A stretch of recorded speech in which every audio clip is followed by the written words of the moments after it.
Thank you સુજીભાઈ. સુજીભાઈએ સુંદર વાત કરી અને એમને કાકાજીના બધા જે પ્રિન્સિપલ્સ હતા કે ફર્સ્ટ થિંગ કાકાજીએ જોયું કે ભગવાન ક્યાં છે, તો પહેલી વસ્તુ કે મારા ગુરુમાં ભગવાન છે. ગોડ ઇઝ ઇન માય ગુરુ. પછી કાકાજી આગળ ગયા કે મારા ભાઈમાં ભગવાન છે અને એમને પપ્પાજીને એ રીતે ગુરુ માન્યા. અને બધાને સુજીભાઈ બ્રોટ અપ એનધર પોઈન્ટ, બીજો પોઈન્ટ લાવ્યા કે બિલીવ ઇન યોર સેલ્ફ. તમે તમારી જાતમાં વિશ્વાસ કરો, ઓથેન્ટિક બનો કે તમને જે ભગવાન મળ્યા છે એ તમારી રીતે છે. બી ઓથેન્ટિક, કે આપણે કોઈને કોપી કરવાની જરૂર નથી.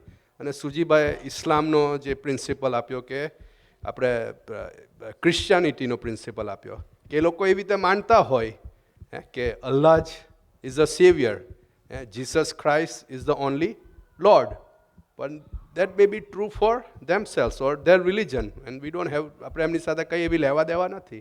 બટ તમે હિન્દુઇઝમ તરીકે, હિન્દુ તરીકે તમે શું માનો છો એમાં વિશ્વાસ રાખો. અને કાકાજી ડીડ ધેટ. અને આપણા ગુરુઓ એ રીતે માને છે. અને એમને સરસ પછી એમને બહેનોનું કહ્યું કે સ્વામીની વાતોમાં ને એવું કે બહેનો ભ્રમરૂપ ના થઈ શકે, પણ કાકાજીને એવો વિશ્વાસ હતો બાપામાં, તો he went for it, right. અને આજે આપણે જોઈએ છે ગુણાતીત સમાજ અને એ રીતે ઘણી સરસ સુજીભાઈએ વાત કરી.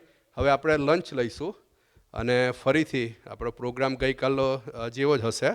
4:45 આપણે ભજન ચાલુ કરીશું. 4 વાગે આપણે બ્રેક, આપણે ચા અને નાસ્તો. 4:45 4:45 ભજન અને 5 વાગે આપણી સભાની શરૂઆત થશે. સહજાનંદ સ્વામી મહારાજની